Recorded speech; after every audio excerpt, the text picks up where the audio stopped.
है बरसाने वाली। तुम किसकी पूजन करते हो घर में? ठाकुर जी। तुम ठाकुर जी की करते हो और ठाकुर जी तो फिर इतनी सी नहीं बोल पा रहे कि जिसकी आराधना स्वयं ठाकुर करे, राधा वो एक वो कहते ना, अरे सुन बरसाने वाली गुलाम तेरो। गुलाम का मतलब जानते हो ना? तू के तो उठ के खड़ा हो जाऊं, तू के तो और तेरी पायलिया पे जैसी पायल की धुन बजे वैसी उसकी। तेरी पायलिया पे बाजे बसुरिया और छम छम नाचे गिरधारी गुलाम तेरो बनवारी। भगवान स्वयं जिसकी आराधना करते हो, भगवान स्वयं। एक व्यक्ति बोल रहा था, गुरुजी ये भगवान के चित्र मुझे समझ में नहीं आते। मैंने पूछा चित्र में क्या दिक्कत है बता? तो कहे भगवान राधा जी के पांव में मेहंदी लगा रहा है। अब इतना बड़ा पर ब्रह्म परमात्मा और राधा के पांव में मेहंदी लगा रहा है। भगवान कुसुम सरोवर में बैठ के राधा की चोटी गुथ रहे और गुथ तो रहे पर एक एक बाल में एक एक मोती को पिरो रहे। अब कितनी डिफिकल्ट, कितनी कठिन बात समझो आप।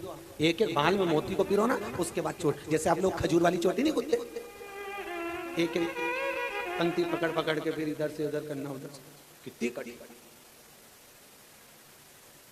और इतनी कठिन बात, और वो भी भगवान राधा जी की। इनका संबंध क्या है? राधा तो अनय घोष की धर्म पत्नी है और कृष्ण रुक्मणी के पति है, फिर संबंध क्या? भैया कथा कहती है संबंध अगर देखना है तो भगवान विवाह राधा का किससे हुआ उससे मतलब नहीं है, कृष्ण का विवाह किससे हुआ उससे मतलब नहीं है, ये तो अपने इष्ट से मतलब है। ये इष्ट की बात है। कोई शिव की आराधना करता है, कोई राम की आराधना करता है, कोई कृष्ण की आराधना करता है, कोई शंकर की, कोई दत्त की, कोई भवानी की, कोई जगदम्बा की, कोई पितर की, सब अपनी अपनी आराधना करते हैं। भगवान कृष्ण किसकी आराधना? ठाकुर जी की आराध्या है राधा, और आराध्या राधा सर्वोपरि सर्वोपरि। और उस आराध्या में भगवत तत्व की प्राप्ति उन्होंने ग्रहण की। इसलिए शास्त्र कहता है, इसलिए भागवत कह रही है 7,39,00,000 शब्द, 18,000 श्लोक, 335 अध्याय और 12 स्कंद भागवत के वर्णन करते हैं कि पूरी भागवत में 7,39,00,000 शब्द में 18,000 श्लोक में राधा कहीं पर नहीं, किसी भी स्थान पर। क्यों? वेद व्यास जी को क्या दिक्कत थी राधा जी का नाम लिखने में? कोई तकलीफ थी क्या? नहीं। पर राधा का नाम इसलिए नहीं लिखा क्योंकि वेद व्यास जी जानते हैं कि हमारी तिजोरी में कितना माल रखा है सबको शो नहीं करा जाता कि कितना रखा है, उसको तो गुप्त रखा। तिजोरी के माल को छुपा कर रखना, तिजोरी के माल को गुप्त रखना। और राधा वो धन है, वो तिजोरी का धन है राधा, कि अगर वेद व्यास जी भागवत में लिख देते तो आप ये कृष्ण कथा की जगह केवल एक ही कथा सुनते। कौन सी? केवल राधा। वो धन है, वो परम धन है राधा, और वो कथा धारण कर लेते फिर दूसरी कथा की जरूरत क्या पड़ती है?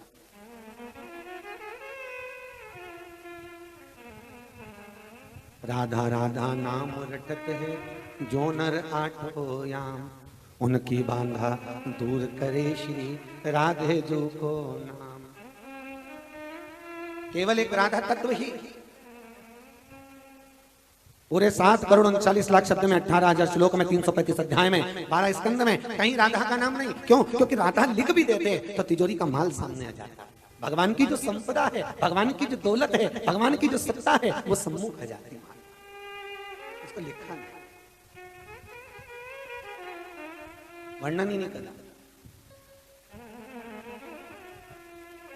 और कोई साधारण सी दौलत नहीं है महाराज जी। हमारे यहाँ तो ब्रज रज में वृंदावन की भूमि पर ब्रज 84 कोस में लोग कृष्ण का नाम ही नहीं लेते। किसका लेते हैं? बोलो जम के बोलो, राधे राधे। अगर कोई साइकिल वाले लड़ाई भी कर रहे हैं ना तो आपस में राधे राधे राधे राधे, लड़ भी रहे हैं तो राधे। शब्द का संबोधन अगर निकल रहा है तो राधा तत्व है, वो संबोधन दूसरा है। और कितना सुंदर गर्ग संहिता में और देवी भागवत में लिखा है कि राधा लक्ष्मी है, रुक्मणी लक्ष्मी है। राधा को भी लक्ष्मी कहा गया, रुक्मणी को भी लक्ष्मी कहा गया। तो पूछा क्यों? तो कहा कि भगवान कृष्ण बिना लक्ष्मी के नहीं रह सकते थे, बिना लक्ष्मी के एक पग बाहर नहीं निकाल सकते थे। इसलिए पहले भगवान की बाल्य अवस्था के लिए राधा के रूप में लक्ष्मी भगवान के साथ में रही, और फिर वही राधा रुक्मणी के रूप में, लक्ष्मी के रूप में भगवान के साथ में रही। वही राधा,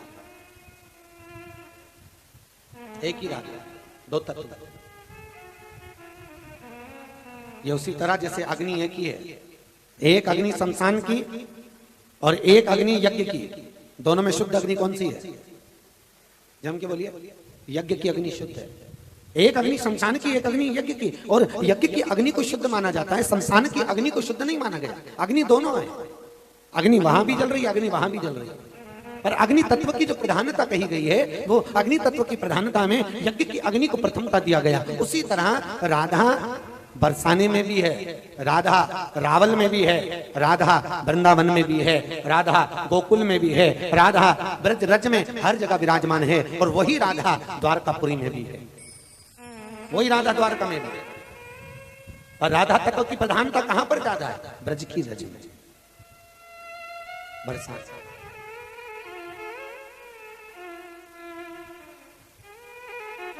और उस ब्रज की रज में जहां राधा की प्रधानता होती है, वह तात्विक सुख की अनुभूति होती है। ये जो चुंदड़ी उत्सव होता है ना आजकल, आप लोग गए मथुरा जी में? मथुरा जी में, अब मथुरा में होता था तो आजकल नर्मदा जी पे भी होने लगा। अब नर्मदा जी पे होने लगा तो आजकल गंगा जी पे भी होने लगा। गंगा जी पे चालू हुआ तो मंदाकिनी पे भी चुंदड़ी उत्सव होने लगा। पर चुंदड़ी उत्सव का जैसे प्रमाण है, तो वो चुंदड़ी उत्सव कहाँ होना चाहिए? केवल यमुना के घाट। कहाँ होना चाहिए? जम के बोलिए, यमुना के घाट। यमुना के घाट पर चुंदड़ी उत्सव का क्या प्रमाण है? शास्त्र कहता है, एक बार भगवान कृष्ण ने एक बड़ी सुंदर लीला रखी। एक गांव में एक महिला रहती थी, वृंदावन में, गोकुल में एक माँ रहती थी। वो अपने आप को अखंड सौभाग्यवती मानती थी कि मेरे बराबर कोई पतिव्रता धर्म का पालन करने वाली नहीं। मैं जितनी पतिव्रता धर्म का पालन करती हूँ, मेरे बराबर दुनिया में कोई नहीं हो सकता। पति को रोटी कराए, पति को पर्दा पंखा झेलती रहे, पति का पांव दबाए। तो सबसे ज्यादा लोग मानते थे पतिव्रता नारी एक ही। और जब जब कहीं से राधा निकल के जाती मटकी लेके, और लोग उसको ताने देते, एक इसको देख लो और एक उसको देख लो, कितनी पतिव्रता धर्म का पालन कर। और ये दिन रात यहां कृष्ण रहे, वहीं आसपास बस पानी भरती रहे। एक बार मटका लेकर जाती है, 25 फोड़ कर आती है, और जितनी हाथ में चूड़ी पहन कर जाती है सारे मटके वाले को दिया, क्योंकि राधा की सुधी नहीं रहती। कन्हैया जी बंसी बजाते और ये हंडा भरती, मटके को भरती तो इसकी सुध चली जाती। मटके में एक साथ में पीतल का, तांबे का हंडा लेकर जाती, पर तांबे के हंडे में रस्सी बांधने की जगह वो मटके में बांध लेती, और मटके में रस्सी बांध के कुएं में डाल देती। अब मटका कुएं में जब जाएगा, दीवार से टकराएगा तो केवल मुंह बंधा वापिस आ जाता, और राधा जी खींचती रहती और बंसी की आवाज सुनती रहती। और मटकी खींच के, और जो फूटा हुआ मुंह नहीं है, ये तो समझे कि हंडा ही है, और उसी को सिर पे धर ले। कोई फूटा हुआ मुंह, नीचे से सब गायब, केवल मुंह ही मुंह, वो भी रस्सी से बंधा हुआ, और रस्सी की चोमली बना के उसी को सिर पे रख के चली जाए। अब लोग कहते देखो इस बावरी को देखो जरा पगली। एक वो जो पतिव्रता धर्म का पालन करती है, पति को परमेश्वर मानती है, पति के चरणों का स्मरण करती है, और एक ये जिसको सुधी नहीं है कि घर क्या, परिवार क्या, पति क्या, परमेश्वर क्या। और जब कोई सखी उसको जगा देती, अरे राधा, अरे राधा, अरे तेरे सिर पे मटका नहीं है, राधा उसको चोमली को नीचे फेंकती और वापस किसी कुमार के जाती है। कुमार से कहती भैया मटका दे दो, कुमार के तो लाओ पैसा। राधा अपनी एक चूड़ी देकर मटका ले ले, फिर दूसरी चूड़ी। एक दिन में जितनी चूड़ी पहनकर जाती थी सोने की, सब कुमार को दिया। और कुमार भी ऐसे कि उसके चक्कर में किसी दूसरे ग्राहक को नहीं देखते, बस राधा निकल के जाए और इतने में भगवान तो बंसी बजा दे और हमारी बोनी बट्टा होता है। अच्छा, भगवान भी बड़ी करुणा करता है, सबका ध्यान रखता है। कितना ध्यान रखता है। एक अगर वकील भी अदालत में जाता है ना तो 2 अगरबत्ती लगा के जाता है भगवान के, भगवान केस अच्छे भेजना। एक पुलिस वाला भी अगर अपने थाने में जाएगा तो 2 अगरबत्ती लगा के, भगवान ध्यान रखना थोड़ा, आज मेरी ड्यूटी फूटी कोठी पे ध्यान।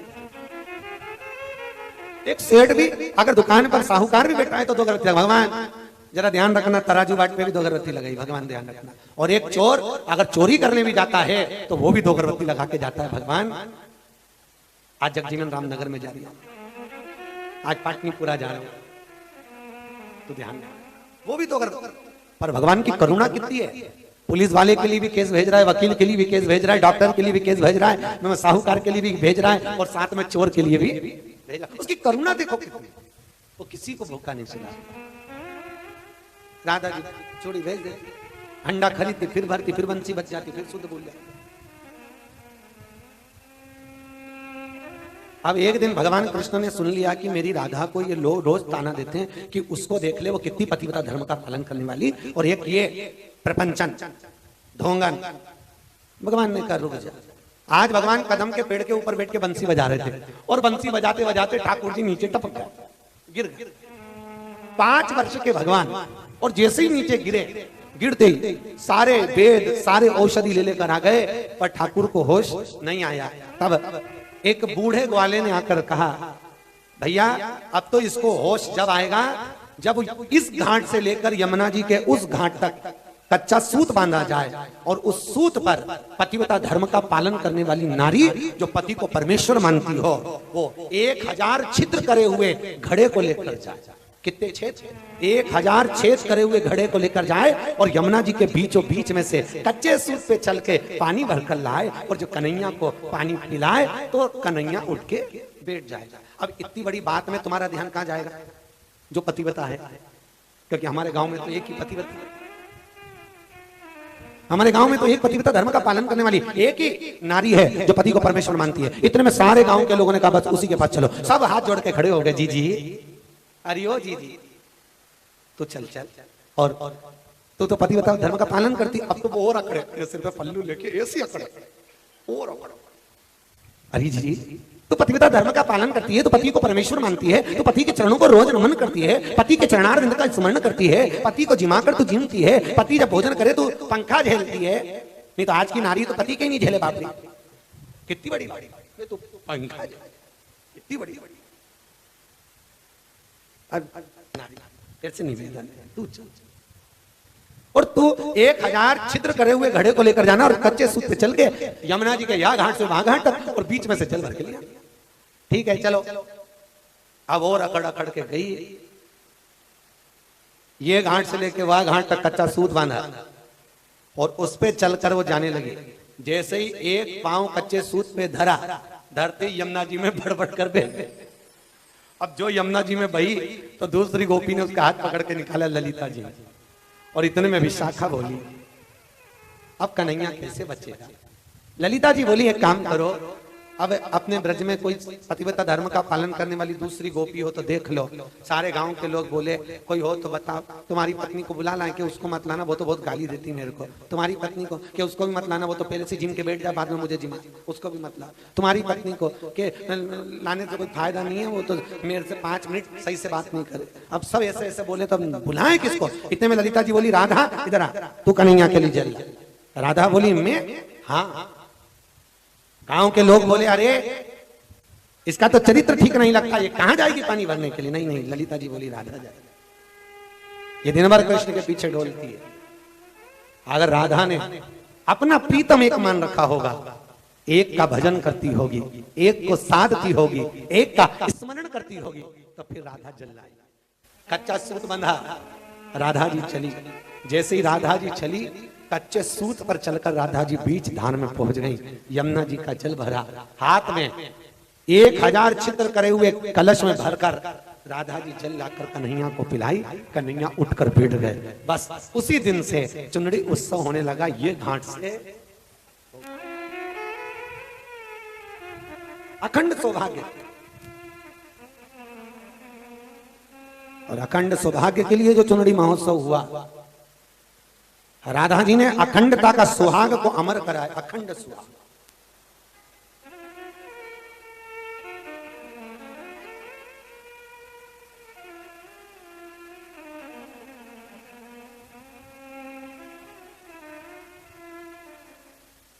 राधा जी ने मांगा,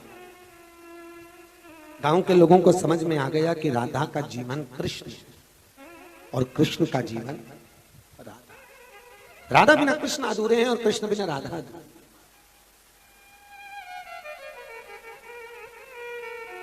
पूरे ब्रजराज में केवल राधा राधा नाम जपत है, जो नर आठो याम, उनकी बांधा दूर करे श्री राधे जो को नाम। और राधा बिना सर्वस्व सुख, सर्व शायद इसीलिए कहा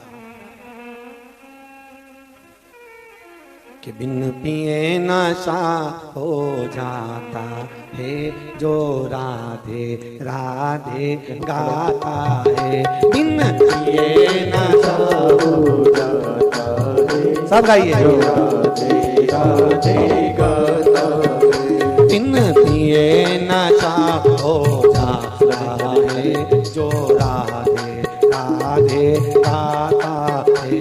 बिन पिए नशा हो जाता है, जो राधे राधे गाता है। दोनों हाथों से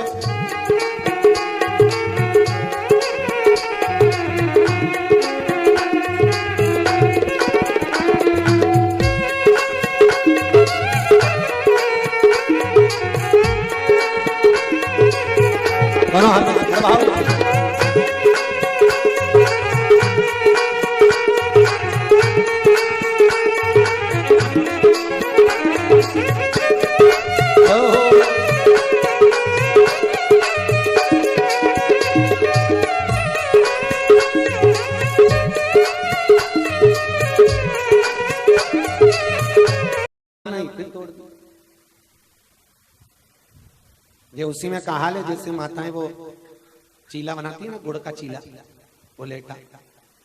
कितनी भी समझदार से समझदार माता हो, हो जा जो राधा तत्व के सुख का अनुभव नहीं हो सकता।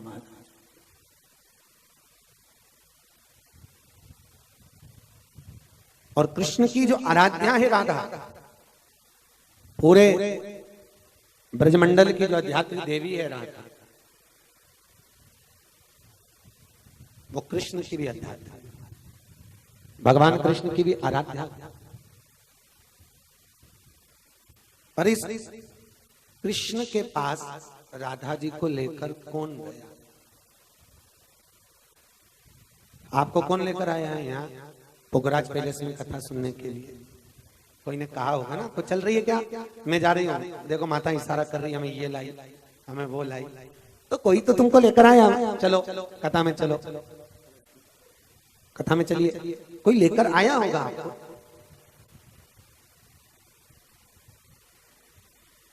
एक बार राधा कृष्ण के लिए, राधा जी कृष्ण को नहीं पहचानते और कृष्ण राधा को नहीं पहचानते। राधा जी का नियम था, प्रतिदिन ठाकुर जी के लिए माला बना, प्रतिदिन। और एक माला सिद्ध कर राधा जी रोज रखती थी। अब वो किसके लिए रखती थी? या ना तो ललिता जानती थी ना विशाखा जानती थी। बस माला एक सिद्ध कर रखना, ये उनको महाराज। राधा जी ने माला बनाई, कभी माला बड़ी बन गई, कभी वो छोटी बन गई, कभी मंजली बन गई, कभी संजली बन गई। रोज राधा जी माला बनाती और उसको तोड़ देती, फिर माला बनाई, फिर तोड़ दी।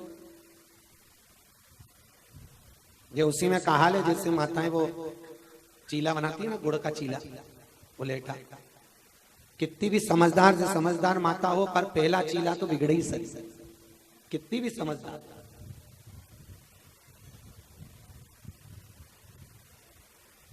अच्छा बेचारी उसको ही नहीं समझ में आता कि ये बिगड़ क्यों रहा है, तो फिर बेचारी वापिस उसमें आटा डाले, फिर थोड़ा सा हाथ में लेके चक्के देखे कहीं ज्यादा तो मीठा नहीं हो गया इसलिए चिपक गया, नहीं फीका भी है, फिर उसने घी भी ज्यादा डाला, फिर चिपक गया।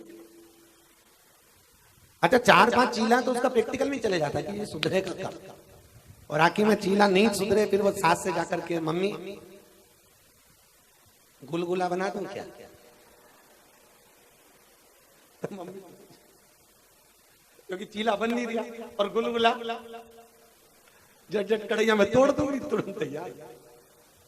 अच्छा सास उनकी पहले के जमाने की कितनी होशियार होती थी कि वह सबसे पहले अगर बहू घर में पांव रखी तो उसका प्रैक्टिकल करने के लिए उसके होता है जब पहली बार बहू आए तो उससे कुछ ना कुछ तो बनवाया जाए, तो सास सबसे पहले बनवाती थी तो गुड़ का चीले बनवाती थी। और पहले आजकल तो वो गैस के चूल्हे होगा जला लो, पहले तो बेचारी फूकनी से फूक मारे 2 घंटा तक, और उसके बाद भी वो चूल्हा नहीं जले तो फूकनी सी बात चूल्हा में दे मारे चल, और इसके बाद फिर वो गुड़ का चीला बनाए और बिगड़ जाए तो बेचारी इधर उधर देखे और उलेटा से खोचे से देख ले सही नहीं बना, उठा के वापस चूल्हा में डाल दे। सास के बेटा बना, अभी तो डाला ही नहीं मम्मी।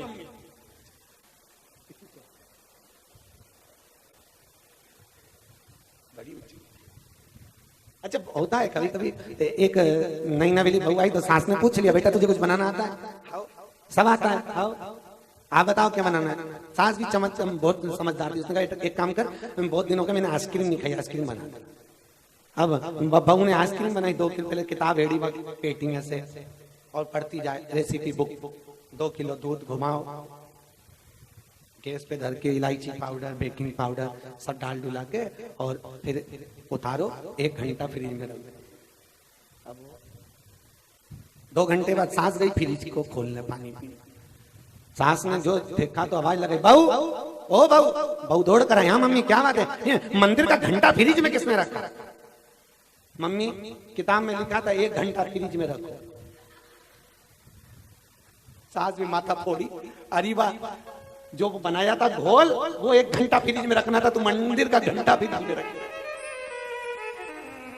मंदिर का घंटा था। अच्छा पहले की बहू और आज की बहू में बहुत अंतर। एक बात है पहले की बहू और सास में झगड़ा बहुत होता था पर प्रेम इतना रहता था कि दोनों एक दूसरे के बिना नहीं रहती, कितनी भी लड़ ले झगड़ ले शाम की फिर एक जैसी हो जाए। और आज के जमाने की बहू और सास एक बार बहू झगड़ा कर ले तो 3 दिन तक तवेले जैसा मुंह लेके घूमती फिरे, 3 दिन सही नहीं। तो पहले का झगड़ा अच्छा था कि अभी का झगड़ा अच्छा? झगड़ा वो जो थोड़ी देर झगड़े और फिर वापिस वैसे की वो झगड़ा, और मालूम पड़े थोड़ी देर झगड़े फिर वैसे हो जाओ, फिर 3 दिन तक बोलो ही नहीं, ये कोई झगड़ा। कई माताएं तो झगड़े में खाना तक नहीं खाती, हम तो उनसे कहते कम से कम 4 रोटी ज्यादा खाओ, तो सास को भी तो लगे कैसी है झगड़ के भी खाए जा रही है।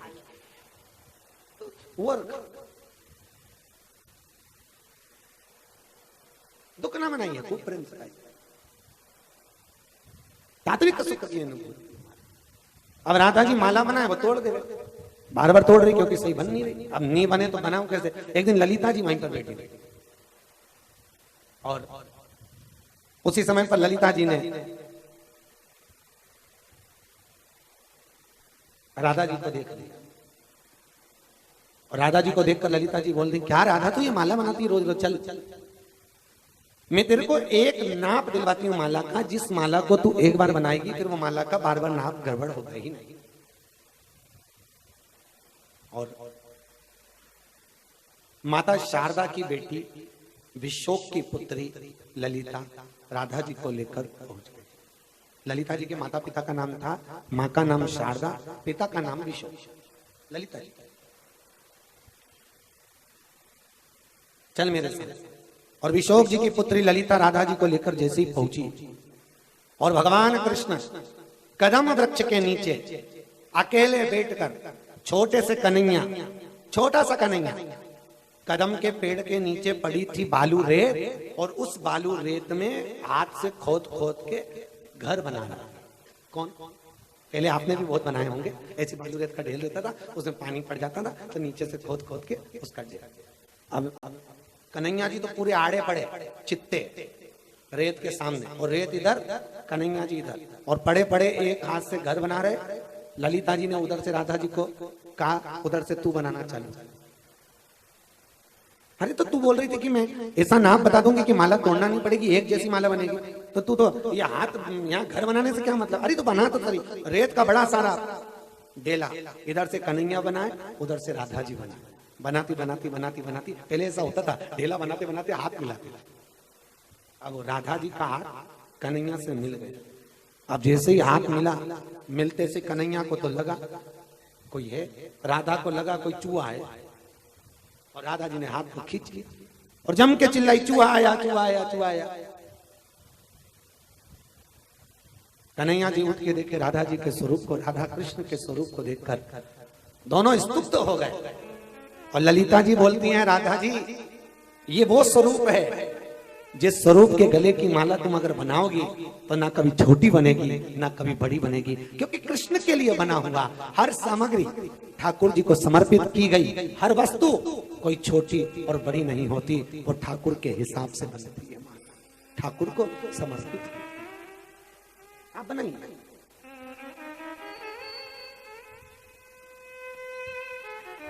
ये आपका समर्पण होना चाहिए, और समर्पण में जितना सुख है उतना सुख कहीं नहीं। राधा जी ने उस दिन से जो माला सिद्ध करी है, वो माला कभी ना छोटी हुई ना बड़ी हुई। याद रखिए, माला छोटी और बड़ी कहाँ होती है, जब हम भगवान के लिए नहीं बनाते। जिस दिन हमने ठाकुर जी के लिए, जिस दिन हमने भगवान के लिए, जिस दिन हमने अपने इष्ट के लिए कुछ बनाने की प्रधानता प्रथमता प्रकट करी है, उसी दिन भगवान आपरूप उस कार्य को सफल कर देते हैं। अपने यहाँ आप एक बार बनाकर देखो, आप स्वयं के लिए बनाओ और एक भगवान के लिए बनाओ, दोनों में अंतर है। सत्यनारायण भगवान का पंजेरी सेकना, पंजेरी, अच्छा चलो वो भी जान दो, अभी तो जन्माष्टमी जाइए, धने की पंजेरी सेको, और जन्माष्टमी के दिन, वामन द्वादशी के दिन, राम जन्म के दिन की पंजेरी खाकर देखना, स्वाद अलग आएगा।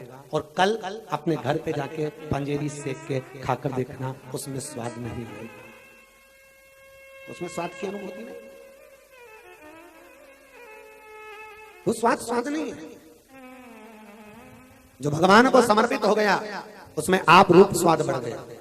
हम तो कई बार माताओं से कहते हैं आप 200 रुपए की साड़ी खरीदो, एक बार प्रैक्टिकल जरूर करना कि सीवर वाला महाराज कहीं झूठ तो नहीं बोल रहा। 200 रुपए की साड़ी खरीदो, केवल 200 रुपए की, और उस साड़ी को भगवान को, ठाकुर जी को समर्पित कर दो, और ठाकुर जी को चढ़ाकर वही साड़ी को तुम पहनकर अपने रिश्तेदारों के यहाँ चले जाओ। रिश्तेदार भी कहेंगे कहां से लाई, बहुत अच्छी लग रही है, बहुत महंगी दिख रही है। क्यों? क्योंकि भगवान को समर्पित करने पर उसका स्वाद बढ़ गया, भगवान को दे देने पर उसके स्वाद की गरिमा बढ़ गई है, वो स्वाद प्रबल हो गया।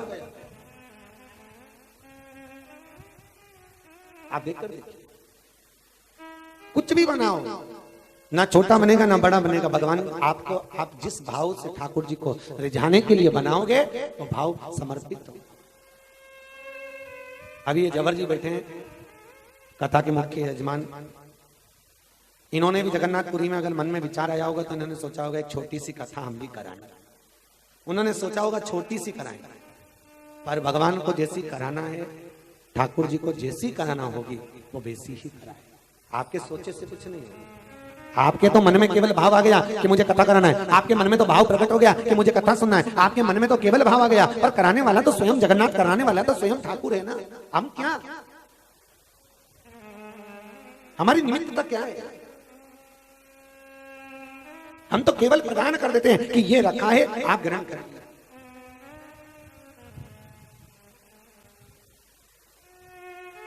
उन्होंने तो दरवाजा खोल दिया, जैसे हमारे पितृलोक के देवता, क्या नाम है उनका, पितरों के देवता का नाम क्या है?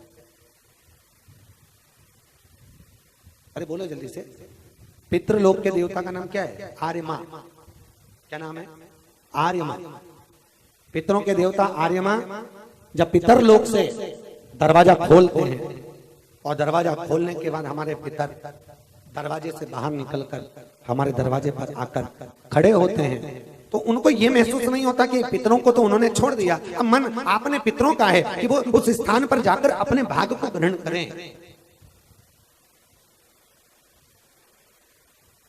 कई लोग पूछते हैं महाराज जी हम गया जी गए थे तो हमने पितर छोड़ दिए, तो फिर पितरों के लिए भोजन भोजन देना चाहिए कि नहीं देना चाहिए, ब्राह्मण को भोजन कराना चाहिए कि नहीं कराना चाहिए? भैया भागवत कहती है, गरुड़ पुराण कहती है, अग्नि पुराण कहती है, पद्म पुराण कहती है, भले पितरों को तुम गया जी छोड़ आओ, चाहे पितरों को तुम ब्रह्म कपाली करके बद्रीनारायण छोड़ आओ, कितनी भी अच्छी जगह छोड़ दो, जैसे पितर वैसे अपन, कितनी भी अच्छी होटल में रह लो, एसी का रूम ले लो, खूब डल्लब के गद्दे पे सो, एलसीडी लगाकर पड़े रहो, खूब एक से बढ़कर एक भोजन करो, होटल में पड़े पड़े चाय पियो, कितने भी अच्छे से रह लो, किसी भी होटल में रह लो, कितने भी दिन रह लो, पर एक ना एक दिन आपको अपने घर की याद जरूर आती है। सही बोलना आती कि नहीं आती? आप कितनी भी अच्छी जगह रहो, कितने बड़े होटल में आप चाहे मुंबई चले जाओ, पुणे चले जाओ, तुम्हारी मर्जी पड़े, कहीं घूमने चले जाओ, अच्छे से अच्छे होटल में रह लो, खूब चकाचक खाओ पियो मौज करो, कहीं पर भी रहो, पर आपको अपने इंदौर की, आपको अपने घर की, आपको अपने कमरे की याद जरूर आएगी, चाहे कुछ भी हो जाए, कितने भी अच्छे से रह लो। अब कई लोग कहते हैं महाराज जी हम तो पितरों को छोड़ आए, तो हमारे पितर तो गए। भैया कौन सी पुराण में लिखा है कि पितरों को छोड़ आओ तो पितर चले जाते? आपका क्या विचार है? पितर कभी जाते हैं?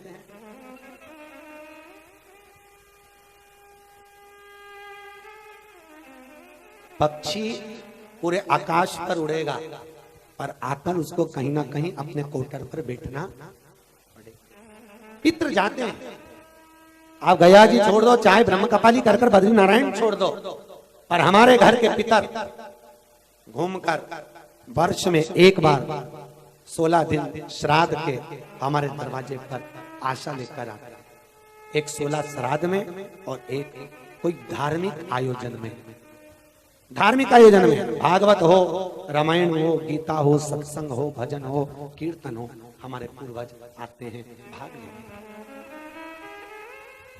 खड़े रहते हैं।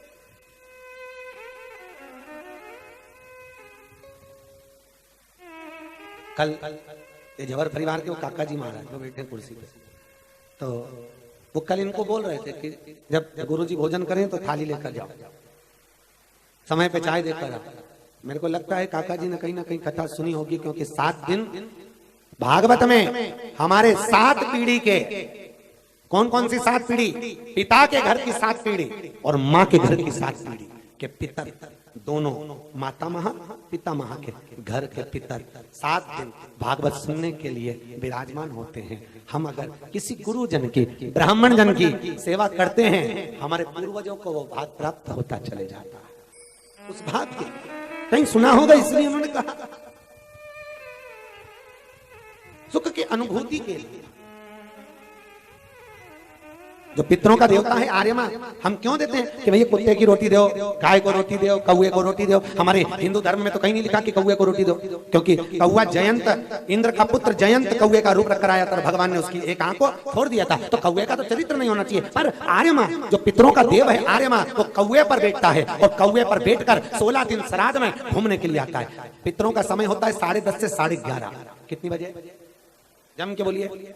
10:30 से 11:30। 10:30 बजे पितृलोक का दरवाजा खुलता है, आर्यमा उनको लेकर नीचे के लिए आता है। सब दूर अपने अपने पितरों को छोड़ देता है, जो जिस तिथि पर होते हैं। जैसे चतुर्थी तिथि के एकम के दिन के पितर हैं, तो एकम के दिन आर्यमा उनको लेकर निकलेगा और सारे पितरों को छोड़ता हुआ भ्रमण करता रहेगा। 11:30 बजते से ही आर्यमा अपने पितरों को वापिस लेगा, अपने कमरे में डाल देगा। फिर दूसरे दिन दूज के पितरों को लेगा, फिर तीज के पितरों को लेगा, चतुर्थी के पितरों को लेगा। इसका नियम है आर्यमा, गरुड़ पुराण के अनुसार। अब एक दिन पितरों को लेकर निकलता है, और हमारे हिंदू धर्म में कहा जाता है कौवे की कागल दो। कौवे की कागल क्यों दो?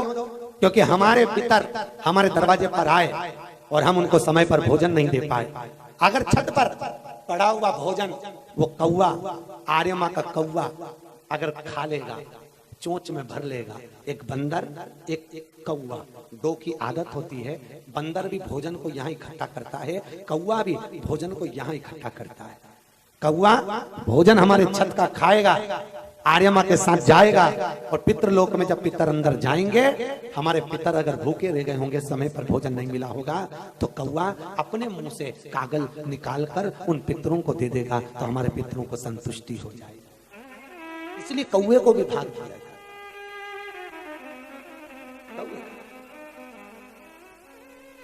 कई लोग कहते हैं कौवे को देने से क्या होता है, जबरदस्ती पंडितों ने नियम बना रखा है, कुत्ते को दो कौवे को दो, क्या होगा?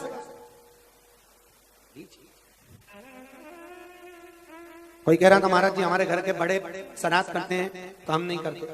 क्यों नहीं करते? माँ का दूध तो तुम दोनों ने पिया, पिताजी के जायदाद का हिस्सा भी, अरे बोलो तो दोनों ने लिया। और कहते बड़े का लगता है। किसका लगता है? आप बोलो तो सही जम के, बड़े का लगता है। अब ईमानदारी से बोलो, बड़े का लगता है तो पूरी जायदाद का हिस्सा बड़े को दे देता है, फिर छोटे ने क्यों लिया? अगर हिस्सा दोनों ने लिया है, तीनों ने अगर दूध पिया है, चारों ने अगर हिस्सा लिया है, तो चारों बेटों का फर्ज है कि ब्राह्मण का भोजन नहीं करा सकता तो कम से कम थोड़ा सा अन्न का भाग उस तिथि के दिन पूर्वजों के लिए देना चाहिए। देना चाहिए, एक का फर्ज नहीं, एक का फर्ज।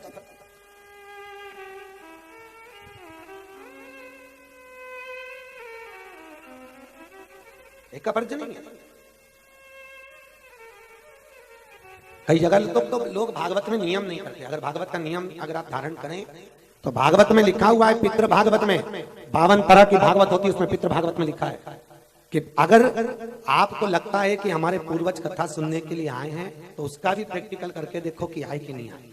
रोज कथा होती है, कथा होने के बाद मंदिर में, जहां पर मंदिर में क्या, जहां अपने पूर्वजों की पूजन होती है ना, पितरों की पाठा भरते हैं, अपन पूजन करते हैं, पितर पातड़ी रखते हैं, वहां एक दूध का गिलास गर्म करके छान कर दूध को भरा हुआ गिलास कटोरी से ढक कर रख दो, सुबेरे उठकर देखना वो दूध खाली मिलेगा। पूरी भागवत में 7 दिन कर देखिए, आपको लगेगा आपके पूर्वज आए, आपके पितर आए, पान कर रहे हैं, कथा सुन रहे हैं, श्रवण कर रहे हैं। क्यों? केवल 16 दिन, केवल 16 दिन श्राद्ध के पितर लोग कथा सुनने के लिए, भोजन ग्रहण करने के लिए आते हैं। और जिस दिन अपने कुल में, अपने गोत्र में, अपने परिवार में, अपने घर के अंदर अगर श्रीमद् भागवत कथा का रसस्वादन होता है तो हमारे कुल के मातृ पक्ष के, पितृ पक्ष के दोनों पितर आकर विराजमान होकर कथा को सुनते हैं। दिन भर जब कथा सुनते हैं तो जल तक ग्रहण नहीं करते, शाम तक ग्रहण नहीं करते, और रात्रि को सोने के समय पर केवल दूध का पान पितर करते हैं, और पान करने में दूध का गिलास खाली हो जाता है। आज भी नियम है, आज भी अच्छी कई लोग कहते हैं भगवान गुरुजी पितृ होते हैं, क्यों नहीं? मानो तो मैं गंगा मां हूं, न मानो तो बहता। आपको आशा है अपने पापा से, अपनी मम्मी से, मम्मी और पापा को आशा रहती है अपने बेटे और बहू से, होती कि नहीं होती? माता पिता को आशा अपने बेटे और बहू से।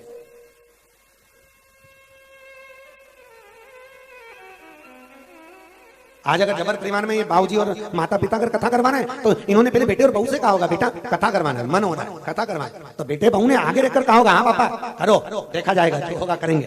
बहू ने भी कह दिया मम्मी तुम तो आगे रह के करो, होगा सब बढ़िया, काय को चिंता करना।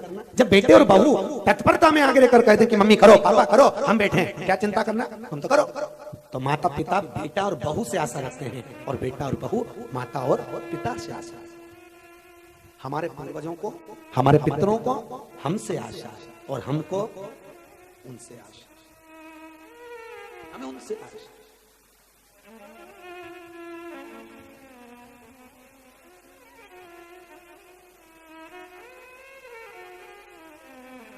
महाराज जो माता लक्ष्मी थी ना, कौन? जम के बोलिए, माता लक्ष्मी। और लक्ष्मी जी की एक बड़ी बहन थी जिसका नाम था ज्येष्ठा। क्या नाम था? ज्येष्ठा।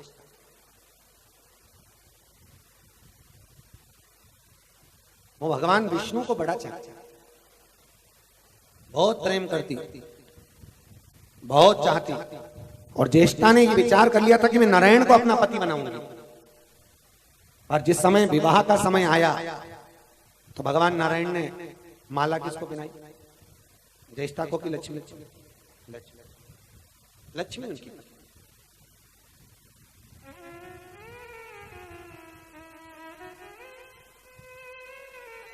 पर एक दिन लक्ष्मी जी ने नारायण से कहा, प्रभु सुनो नाथ, मेरे मन का एक संशय है। भगवान बोले बोलो क्या संशय? महाराज अगर छोटी बहन विवाह कर ले और बड़ी बहन बैठी रह जाए तो अच्छा लगेगा क्या? आपका क्या विचार? छोटी बहन की शादी हो जाए और बड़ी बहन बैठी रह जाए, अगर अच्छा लगेगा क्या? भगवान बोले तो तू क्या चाहती है लक्ष्मी? बोल शादी में बाद में करूंगी, पहले मेरी बड़ी बहन की शादी कर दी।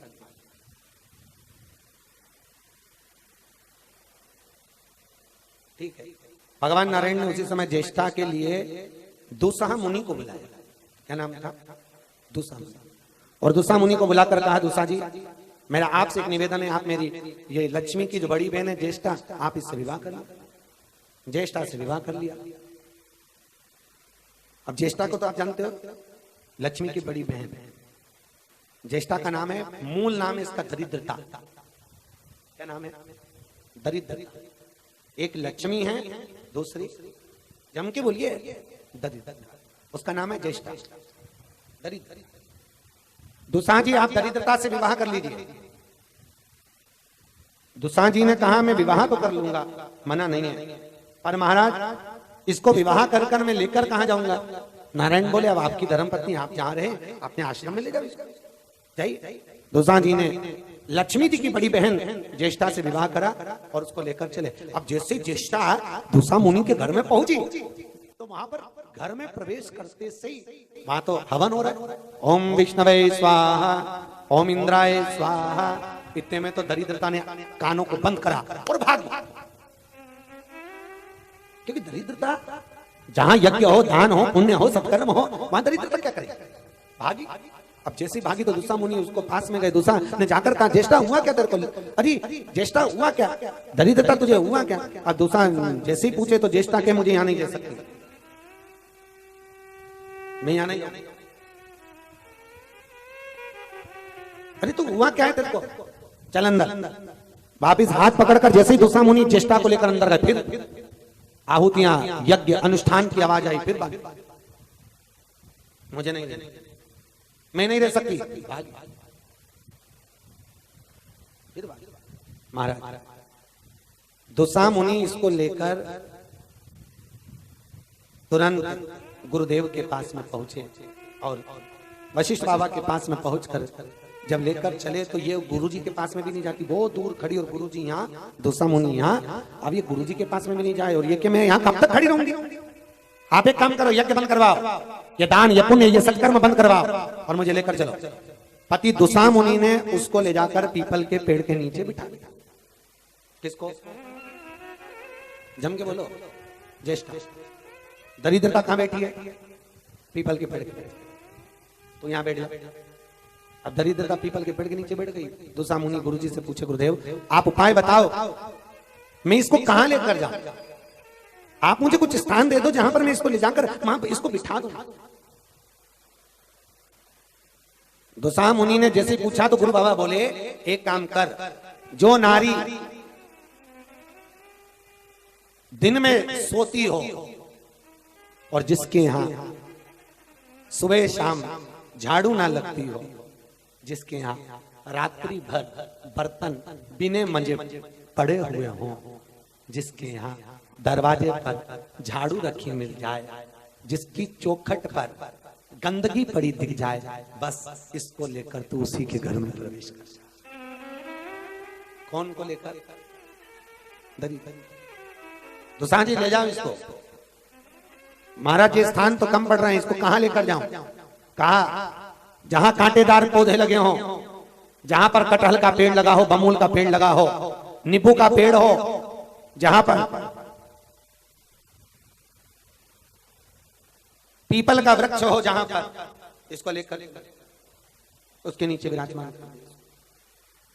महाराज अभी भी मैं उसको पीपल के नीचे छोड़ कर आया। अब यहाँ तो गुरुजी से ये बात कर रहे, उधर लक्ष्मी जी नारायण से बोली, प्रभु मेरी बहन बड़ी दुखी है, आप चलो उससे मिलने के लिए, थोड़ी देर तो चलो। अब पत्नी का कहना तो मानना पड़े। अब साड़ू भाई तो लगा उधर, तो थोड़ा तो संभालने के लिए नारायण लक्ष्मी के साथ पहुंच गए और नारायण लक्ष्मी के साथ जाकर पहुंचे और पहुंचकर कहा जीजी, ओ दीदी, हम तुम्हारे लिए मिठाई लेकर आए। अब ज्येष्ठा तो ज्येष्ठा, एक तो नारायण को देखकर तो खार खा रही, क्योंकि इसको मैंने पति के रूप में देखा, ये लक्ष्मी को वर्ण करे। और ज्येष्ठा ने उठाकर मिठाई के डब्बे को फेंक दिया। लक्ष्मी, तुझे मालूम है मैं तेरी बहन हूं, मुझे मीठा मीठा पसंद नहीं है,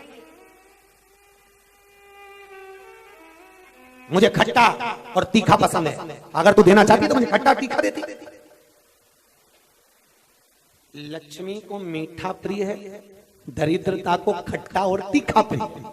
इसलिए आज भी हिंदू धर्म में दरिद्रता के लिए, आज भी हिंदू धर्म में दरिद्रता के लिए, ज्येष्ठा के लिए दुकानों पर, घर पर, दरवाजे पर नींबू और मिर्ची बांधा जाता है। आज भी लोग भले कहते हैं कि नजर के लिए बंधा, नजर के लिए नहीं। उनको कौन समझा कि बंधा किसके लिए? नजर के लिए नींबू और मिर्ची नहीं है, इसके लिए, अरे बोलो जम, ज्येष्ठा, क्योंकि मीठा लक्ष्मी को प्रिय है और खट्टा और तीखा ज्येष्ठा को प्रिय है, दरिद्रता को प्रिय है। इसलिए आज भी नियम है कि हमारे घर में, हमारे दरवाजे से, हमारी दुकान में दरिद्रता, ज्येष्ठा प्रवेश ना करे। इसलिए दरवाजे पर नींबू और मिर्ची टांग दिया जाता है कि बाहर की बाहर से नींबू और मिर्ची लेकर दरिद्रता अपना मुख झूठा करके बाहर की बाहर चली जाए, अंदर ना, अंदर प्रवेश ना। आज भी नियम है, फ्रिज के अंदर अगर नींबू को काट कर रख दिया जाए तो दरिद्रता का प्रवेश होता है घर के अंदर। कटा हुआ नींबू अगर घर में रखा हुआ है, फ्रिज के ऊपर भोजनशाला में कटा हुआ नींबू रखा है, तो घर में दरिद्रता का प्रवेश है।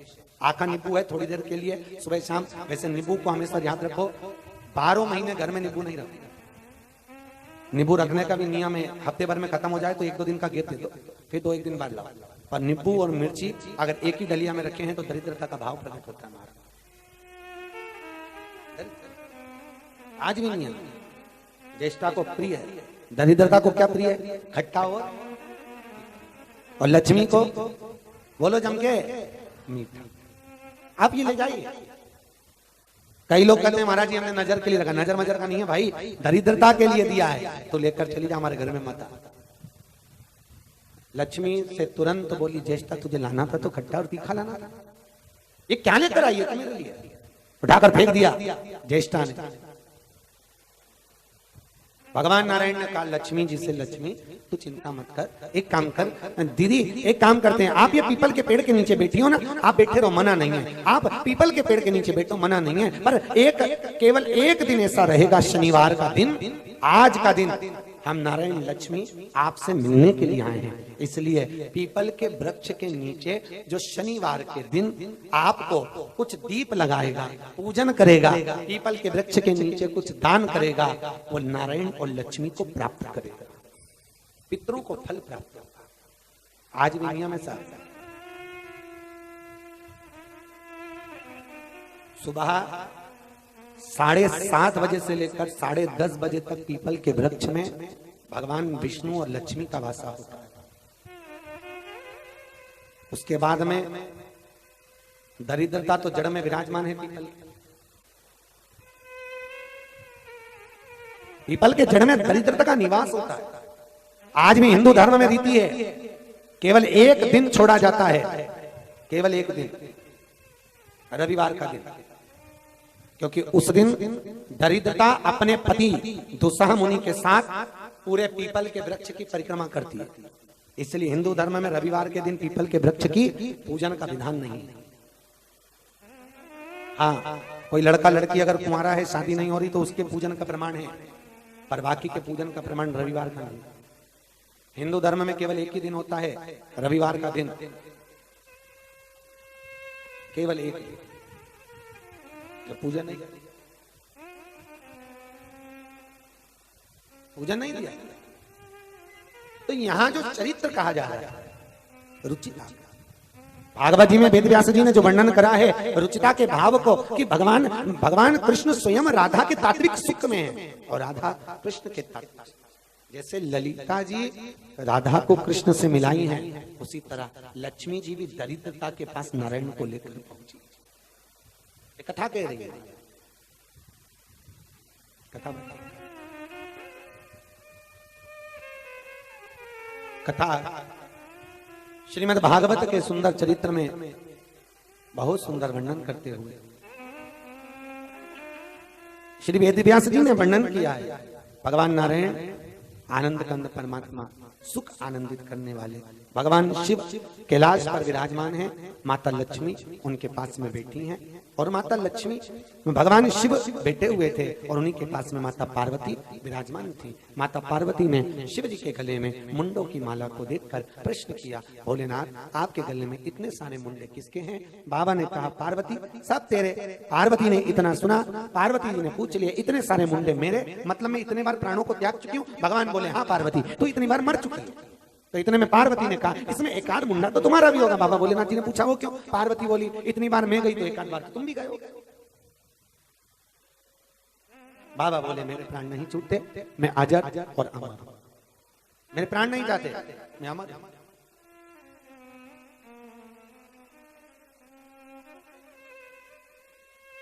भगवान आपने कौन सी बूटी खा रखी है जो आप अमर हो गए? आपने क्या खाया जो अमरता आपको मिल गई? भगवान कहते हैं पार्वती मैंने अमर कथा सुन रखी। पार्वती जी बोली मैं भी सुनी।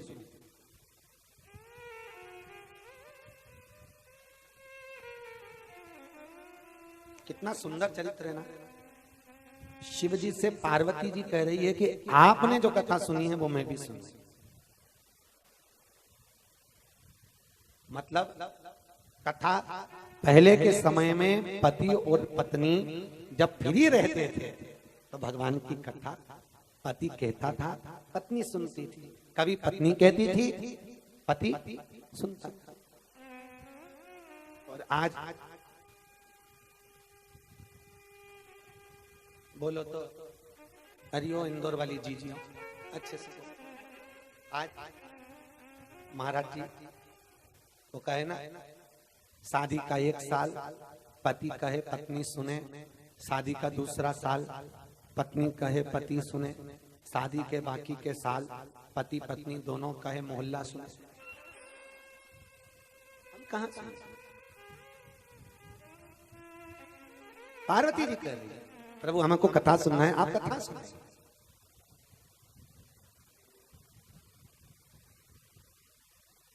भगवान कह रहे हैं पार्वती कथा सुनना है। हाँ चलिए बाबा भोलेनाथ पार्वती को लेकर चले गए अमर गुफा में। अमर गुफा के अंदर और भगवान भोलेनाथ जी ने पार्वती को हाथ में त्रिशूल पकड़ा कर कहा सारे जीव जंतुओं को भगा कर और कथा सुनने के लिए। पार्वती जी गई, सबको भगाकर माता पार्वती कथा सुनने के लिए। भगवान भोलेनाथ कथा को सुनने से पहले 3 बार ताली को बजा दिया। अब जैसे 3 बार ताली बजाई तो एक कोटर में एक तोती बैठी हुई थी, वो तोती उड़ी। तोती उड़ी और तोती का एक अंडा उस कोटर में प्रसव हुआ। अब आजकल जो अमरनाथ जी का जो फोटो दिखाते हैं ना, उस फोटो में तोते को नहीं दिखाया जाए। उस फोटो में किसको दिखाते हैं? जम के बोलिए, कबूतर। अब कितना बदलाव हो गया। पहले कौन बैठा था वहां पे? तोता। फोटो में कौन आ गया? कबूतर। आजकल फोटो डिजाइनिंग करने में कभी तुम्हारे मुंह के आगे भी दूसरे का मुंह लग सकता है, तो ठिकाना दे। अमरनाथ जी में कथा सुन रहा है तोता और फोटो में आ गया कबूतर। और हिंदू धर्म की शास्त्र की रीति है, हिंदू धर्म के अनुसार अगर छत पर भी कबूतर बैठे और बीट कर दे तो उस घर में शांति नहीं रहती। आज भी हिंदू धर्म की रीति है। कौन है ये कबूतर? क्योंकि माता पार्वती जी के पति भगवान शिव का तेज पुंज अग्निदेव ने सूर्य नारायण की साक्षी में गंगा जी को ले जाकर दिया था।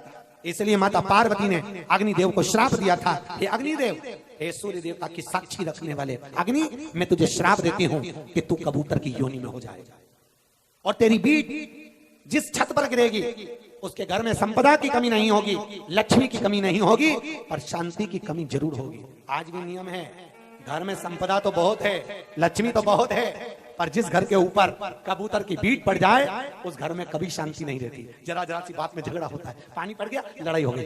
कटोरी गिर गई, लड़ाई हो गई। रोटी ज्यादा बन गई, लड़ाई हो गई। सब्जी ज्यादा बन गई, लड़ाई हो गई। उसके घर में क्लेश मचने लगता है, अपने आप क्लेश हो जाता है।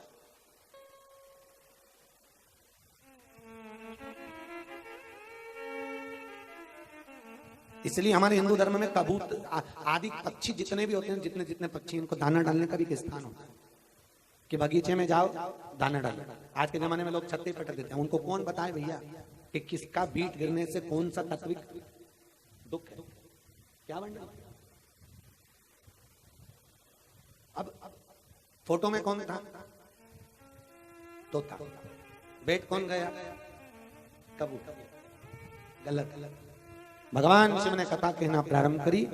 एक तोते का जो अंडा प्रसव हुआ था, शंकर पार्वती से कह रहे हैं, पार्वती कथा दो तरह से होती है। एक कथा में वक्ता कहे, श्रोता आंखों से देखकर कानों से सुनकर समझ जाए, और दूसरे में वक्ता कहे और श्रोता हुंकारा भरते चले। तो कौन सी कथा सुनेगी? पार्वती जी बोली, इतने समय से तुम्हारा मुंह देख रही, कोई फायदा ही नहीं। तो मैं हुंकारा भर दूंगी, तुम कथा कह दो। भगवान भोलेनाथ जी बोले, ठीक है, अगर तेरे मन में ये बात आ गई है तो मैं कथा कह देता हूँ, तू सुन ले। भगवान शंकर जी तो समझ गए कि फिर कथा रह गई, क्योंकि बाबा भोलेनाथ जी को मालूम इसका चित्त कोई कथा में तो लगने वाला है। कई लोग होते हैं कथा में आते जरूर हैं, पर उनका मन कथा में लग जाए, ये बहुत बड़ी बात। और सबसे बड़ी बात तो पहले दिन कथा में मन लगाना सबसे कठिन काम, बहुत कठिन। क्यों? क्योंकि पहले दिन एक तो 3 बजे से 6 बजे तक कथा, वही अपना सोने का समय, और वही महाराज जी के प्राण खाने का समय।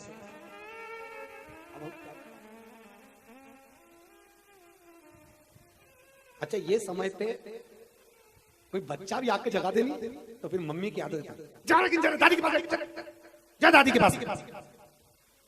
5 मिनट नहीं सोने, 1 बजे से सोती है।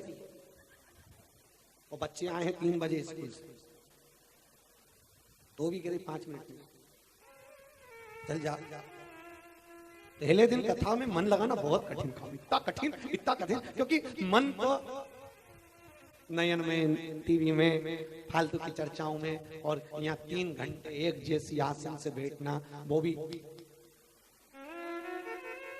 इसीलिए तो हम आपको कथा में कहे कि चुप मत बैठो, तुम तो बड़बड़ा, क्योंकि तुम्हारी बोलने की आदत, और हमने तुम्हें चुप बिठा के दें तो बड़ी आपत।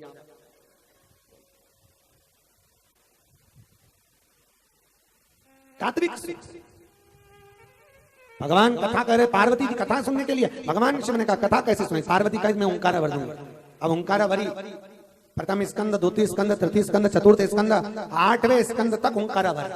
धीरे धीरे 10वें स्कंद पर पहुंच गए, और जैसे ही 10वें स्कंद पर पहुंची, भगवान की बाल लीलाओं का चित्रण प्रारंभ हुआ, और पार्वती जी के नैनों में निंद्रा समाई। अच्छा, बड़ा सुकून मिलता है, सबसे ज्यादा सुकून मिलता है कथा में। ऐसा लगता है जैसे महाराज जी लोरी सुना रहे। हम तो कहते हैं जिस व्यक्ति को कहीं नींद नहीं आया उसको भागवत जी में लिया, गोली खाकर भी नहीं सोना पड़ेगा, अपने आप आ जाएगी।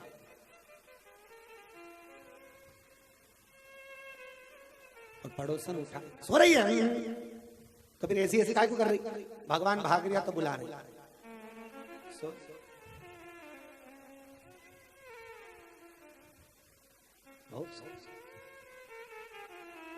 कई लोग कहते हैं महाराज रात को हमारे इधर शादी थी तो वहां डीजे बजा, हम तो रात को 2 बजे तक खूब नाचे।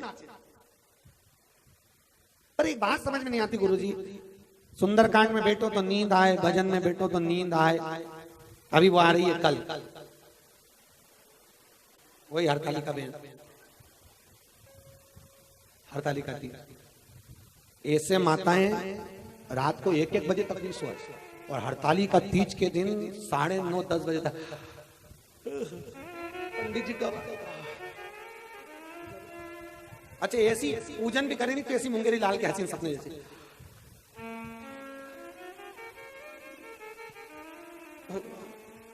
शंकर जी भी के बहन जा घर सो जा, मैं कर लूंगा पूजन, मेरी कोई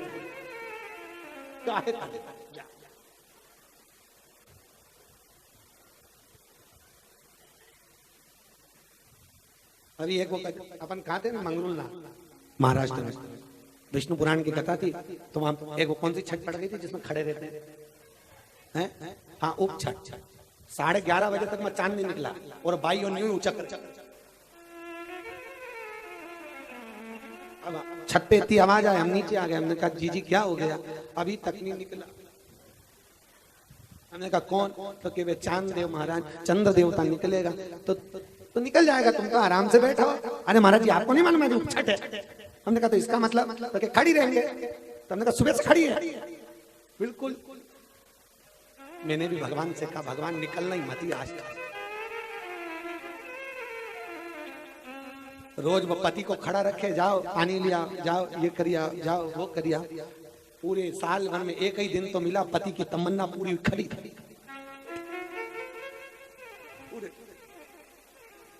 खड़ी। अब पार्वती जी नैनो में कई लोग कहे महाराज नींद आ जाती है कथा भागवत सत्संग में, उसका कारण क्या है? उसका केवल एक कारण है, डीजे पर शादियों में डीजे बजेगा, नींद नहीं आएगी, क्योंकि वो कांटों की सेज है और भागवत की कथा फूलों की सेज है और नींद फूलों की सेज पर आती है। इसलिए सबसे सुंदर नींद अगर किसी व्यक्ति को आती है तो केवल कथा में आती है। ऐसी जोरदार आज, इतनी जोरदार कि नींद की गोली भी नहीं खाना पड़े और अचानक आ जाए। और नहीं तो रात को सो तो ये घुटना दुखे, पांव दुखे, कहीं पीठ दुखे और कुछ ना कुछ दवाई गोली बाम विक्स कुछ ना कुछ लगा के सोना ही पड़े, जरा ना जरा टेबलेट खा के सोना ही पड़े। पर भागवत ऐसी है जिसमें तुरंत नींद। आपसे निवेदन है कि आप रात्रि को नींद नहीं आए तो दवाई खाना बंद कर दो, 1 घंटे बैठकर भागवत पढ़ना चालू कर दो। जैसे ही भागवत की पोथी तेरे हाथ में, वैसे तेरी आंखों में एक पेज पढ़ोगे और नींद आना, एक पेज पढ़ती। अच्छा प्रैक्टिकल करना आज से चालू कर दो तुम भादोगे दूध से। तो राधा की अष्टमी आएगी, राधा अष्टमी, उस दिन तक तो तुमको रिजल्ट मिल जाएगा। बिल्कुल आज से जिसको नींद नहीं आए वो भागवत जी लेके बैठ जाए रात को। और पति पूछे क्या कर रही है ना, भागवत सुनाऊंगी तुमको, बैठ होने वाली। तो वो भी तुरंत बोल देगा मेरे को नींद आ रही, मैंने मोबाइल बंद कर दिया, व्हाट्सएप बंद कर दिया, चुपचाप सो जा। वो भी पार्वती जी नेत्र बंद कर लिया। शिव जी कथा कह रहे, कोटर में जो तोते का अंडा गिरा था उसमें से तोते का बच्चा बाहर निकल गया, उसने हुंकारा भरना चालू कर दिया। अब तोते का बच्चा हुंकारा भरा और तोते के बच्चे ने हुंकारा भरा। जैसे ही हुंकारा भरते भरते भरते समय निकला, पूरे 12 स्कंद पूर्ण हो गए। भगवान बोले बोले भागवत महापुराण की जय। जैसे ही बोले पार्वती जी की निंद्रा छूट गई। और पार्वती जी उठते से पूछी क्यों महाराज कथा हो गई क्या? बाबा भोलेनाथ जी पूछे क्यों तू सो रही थी क्या? अब पार्वती कहते मैं सो रही थी तो पार्वती की आप, पार्वती जी बोली प्रभु सो नहीं रही थी। तो मैंने प्रथम स्कंद सुना, दूसरा सुना, तृतीय सुना, चतुर्थ सुना। भोलेनाथ जी बोले जो नहीं सुना वो बता। 8वां स्कंद सुना, 9वां सुना, 10वां स्कंद चालू हुआ थोड़ा सा वो भी सुना और 10वें स्कंद का 12वां अध्याय आया और मेरा मन वृंदावन में गोपी बनकर चले गया और कन्हैया जी के साथ रास करने लगा। भगवान मन में सोचे बेटी यहाँ है, रास करने वहां पहुंच गई। होता है। अभी वैज्ञानिकों ने रिसर्च करा है, उस रिसर्च में निकला है जितनी घर की सांसें हैं वो सब नरक जा रही हैं और घर की जितनी बहुएं हैं वो सब स्वर्ग जा रही हैं। पूछा क्यों? तो कहा सास सब कथा में जाती हैं इसलिए नरक जा रही हैं और बहुएं सब घर रह जाती हैं इसलिए स्वर्ग जा रही हैं।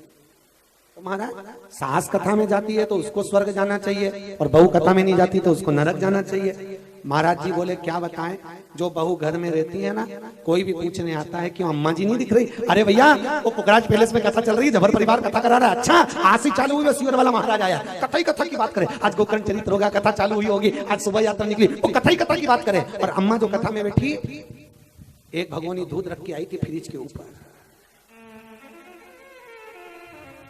बेटा आया होगा, बहू ने ना जाने रोटी परोसी कि नहीं परोसी, और वो सामान वो बिजली घर वाला आने वाला था, वो आया कि नहीं आया। पूरा ध्यान इसका कथा में नहीं है, कहाँ पे लगा है? घर में। और बहू का ध्यान कहाँ पर है? अरे बोलती जाओ कथा में। स्वर्ग कौन जाएगा? तुम्हें जाना है? अरे बोले तो जाना है, ठीक है, वैसे हमारा कोई विचार नहीं है। तुम लोग क्यों जाना चाहते हो स्वर्ग? अभी घर में डल्लफ के गद्दे पे सो रहे कि नहीं सो रहे? एसी का रूम तुम्हारे यहाँ भी है, डनलप का गद्दा तुम्हारे यहाँ भी है, दोनों टाइम भोजन तुम कर रहे हो, बढ़िया चकाचक गाड़ी पे घूम रहे हो, तो फिर स्वर्ग में जाके क्या करोगे? वहां भी तो यही सब कुछ है। करना क्या है? अगर कोई तुमसे पूछे स्वर्ग जाना नहीं जाना, क्या करेंगे वहां पे? करोगे क्या? फालतू के बोर हो गए तो कहो महाराज हम तो भगवान विष्णु के लिए जा रहे हैं। तो भगवान विष्णु वहां मिलेगा? अरे बोलो तो, तुम्हारे घर कोई मेहमान आता है, तुम्हारा पति मेहमान से कितनी देर मिलता है? तुम बोल दो, क्या दिन भर उसके पास बैठे रहेगा? नहीं, सवेरे या शाम, फिर वो दुकान पे, तुम्हारे घर में मेहमान घर में। जैसे अपन अपने घर में मेहमान आता है, वैसे अपन नारायण के घर में मेहमान। कौन मिलेगी माँ? जैसे तुम घर में मिलती वैसे वहां लक्ष्मी मिलेगी। एसी का रूम मिलेगा, गेस्ट रूम, डनलप का गद्दा, कोक खाने के लिए, रसगुल्ला, इमरती, जलेबी सब। और नारायण मिलेंगे नहीं। भगवान विष्णु से पूछा तुम बैकुंठ में नहीं रहते? भगवान बोले नहीं। कहाँ रहते हो? भगवान बोले दुनिया के लोग मेरे चक्कर में बैकुंठ आते हैं और मैं भक्तों के चक्कर में पृथ्वी पर जाता हूं। भगवान कहाँ मिलेगा? मृत्यु लोक में भगवान का विराज। भगवान बैकुंठ में नहीं है। सूरदास जी ने अपने पद में लिखा, कहा करऊं मैं बैकुंठ के जाए, मुझे बैकुंठ नहीं जाना। ना वहां पर भागवत है, ना वहां गौएं हैं, ना वहां गोवर्धन। मैं बैकुंठ जाके करूंगा।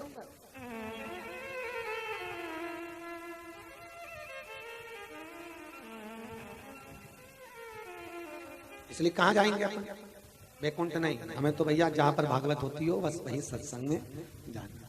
इसलिए मैं सत्संग में जाना जी, चाहे दुनिया ताने मारे। मैं सत्संग में जाना जी, चाहे दुनिया ताने मारे। मैं सत्संग में जाना जी, चाहे दुनिया ताने मारे। मैं सत्संग में जाना जी, चाहे दुनिया ताने मारे। चाहे दुनिया ताने मारे, चाहे दुनिया ताने मारे, चाहे दुनिया ताने मारे, चाहे दुनिया ताने मारे। मैं सत्संग में जाना जी, दुनिया ताने मारे। मैं सत्संग में जाना जी, चाहे दुनिया ताने मारे। दोनों हाथों से ताली से बजाते हो।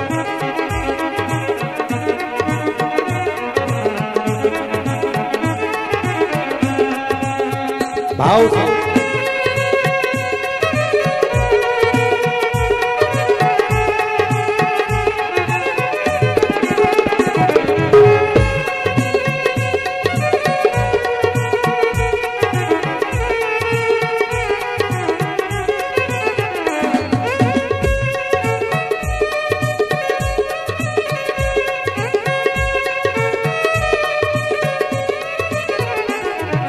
गोवर्धन का मंदिर प्यारा लगता बड़ा सलोना। गोवर्धन का मंदिर प्यारा लगता बड़ा सलोना।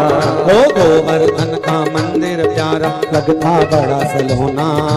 गोवर्धन का मंदिर प्यारा लगता बड़ा सलोना। मैं तो दूध चढ़ाना जी, चाहे दुनिया ताने मारे। मैं तो दूध चढ़ाना जी, चाहे दुनिया ताने मारे। मैं सत्संग में जाना जी, चाहे दुनिया ताने मारे। मैं सत्संग में जाना जी, चाहे दुनिया ताने मारे। चाहे दुनिया ताने मारे, चाहे दुनिया ताने मारे। चाहे दुनिया ताने मारे, चाहे दुनिया ताने मारे। मैं गोवर्धन जाना जी, चाहे दुनिया ताने मारे। मैं गोवर्धन जाना जी, चाहे दुनिया ताने मारे। जय हो।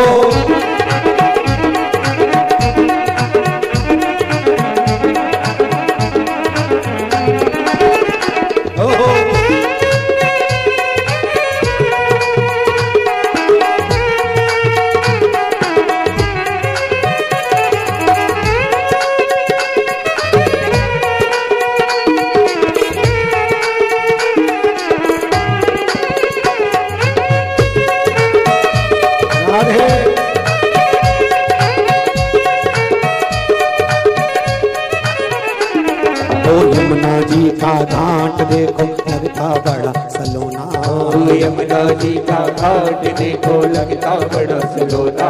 ओ यमुना जी का घाट देखो लगता बड़ा सलोना।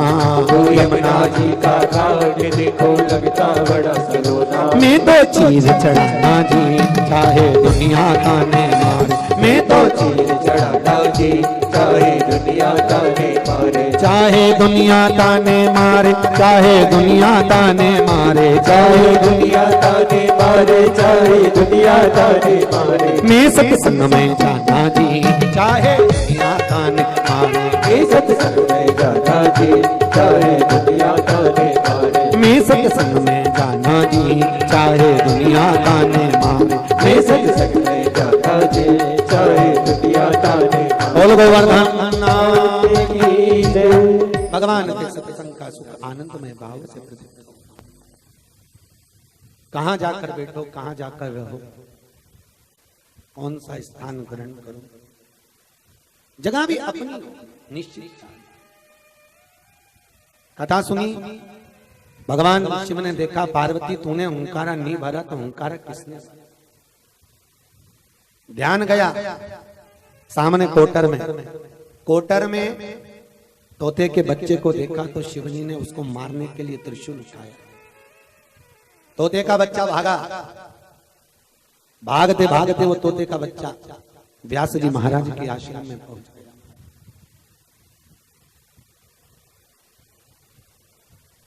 भगवान भोलेनाथ जैसे व्यास जी के आश्रम में पहुंचकर देखे, क्या देखा उन्होंने? तोते का बच्चा जब प्रवेश करा, व्यास जी महाराज की धर्मपत्नी जिसका नाम था बेटी, छत पे खड़ी थी, पाटी फाड़ रही थी, उसको आ गई जमाई, और जमाई आते से बेटिका ने मुंह को फाड़ा। भकासी लेने के लिए मुख को जैसे ही फाड़ा, तोते का बच्चा उसमें प्रवेश कर गया और बेटिका के गर्भ में जाकर बैठ गया। बेटिका, अब बेटिका के गर्भ में तोते का बच्चा।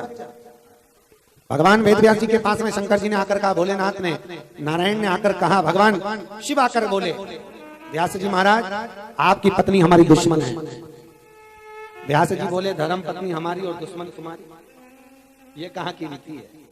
भगवान बोले, हम अपनी पत्नी को अमर कथा सुना रहे थे, वो तोते के बच्चे ने सुन ली, वो तोते का बच्चा आया और आपकी धर्म पत्नी के गर्भ में जाकर बैठ गया। अब उसको मारने के लिए आपकी पत्नी को मारना पड़ेगा। भगवान वेदव्यास जी ने कहा, अगर तोते के बच्चे ने अमर कथा सुन ली तो वो तो हो गया अमर, अब उसको कोई मार तो सकता है? कौन मारेगा? वो तो अमर हो गया। शंकर भगवान वापिस कैलाश पर आकर बैठ गए। व्यास जी महाराज की पत्नी के गर्भ में जो तोते का बच्चा था, नारी का गर्भ 9 महीने का होता है, व्यास जी की पत्नी का गर्भ 6 साल का था। कितने वर्ष? 6 वर्ष का।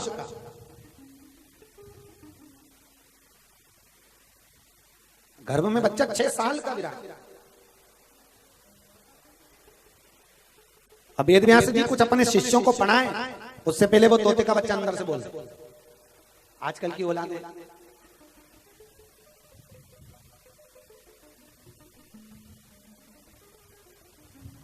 कोई कह रहा था गुरुजी आजकल की औलाद है तो कंप्यूटराइज पैदा हो रही है। बाप तो बेचारा सीधा साधा, औलाद कब कहां आग लगा के आए, बेचारे बाप को ही नहीं मालूम पड़ती कि क्या कर कर आया।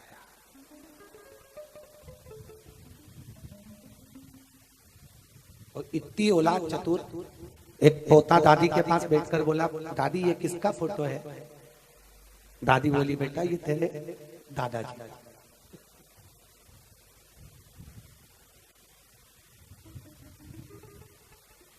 दादी, दादाजी कहां गए? भगवान की। दादी, तुम अकेली यहां पर बैठी बैठी कितनी बोर होती हो, दादा के पास क्यों नहीं चली जाती? दादी ने एक थप्पड़ देके नीचे उतार,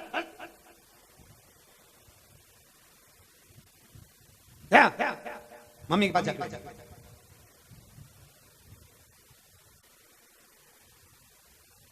बच्चे, 2 बच्चे आपस में बात कर रहे थे स्कूल में बैठ के। एक विदेशी बच्चा था, वो कहने लगा हमारे देश ने इतनी तरक्की करी, हमारे यहाँ ईमेल से शादी होती है आज, नेट ईमेल से शादी हो जाती है। इंडिया का बच्चा बैठा था, क्या तुम्हारे यहाँ कैसी भी होती है? हमारे यहाँ तो आज भी फीमेल से ही होती है।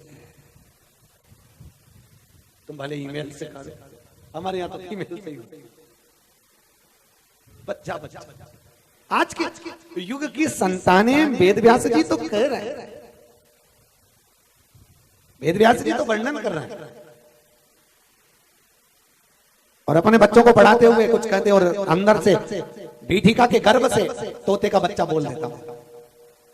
आखिरी में वेद व्यास जी ने अपनी पत्नी के गर्भ की स्तुति करी, सर्वभूतम हृदय रूपम साक्षिणो वयम कृष्ण। गर्भ में कौन विराजमान है, प्रकट हुई है। आप प्रगति और तभी गर्भ में से भगवान श्री तोते के बच्चे को कहते हैं शुक, और व्यास जी की पत्नी के गर्भ से जन्मा इसलिए कहलाया देव। दोनों को मिला दो तो हो गया शुकदेव। सुखदेव जी महाराज प्रकट हो गए। बोल सुखदेव जी महाराज की। सुखदेव जी महाराज अवस्थाली वन को जाने लगे। पिताजी ने रोका, कहां जा रहे हो? अरे पिताजी मुझे शादी वादी नहीं करना, मुझे विवाह नहीं करना, मैं फालतू के प्रपंच में नहीं पढ़ूंगा, मैं तो कुंवारा रहूंगा, संत बनूंगा, साधु बनूंगा, तपस्वी बनूंगा। इतने में वेद व्यास जी ने कहा, बेटा सुखदेव, संत बनना सरल है, साधु बनना सरल है, तपस्वी बनना सरल है, सबसे कठिन है गृहस्थी बनना।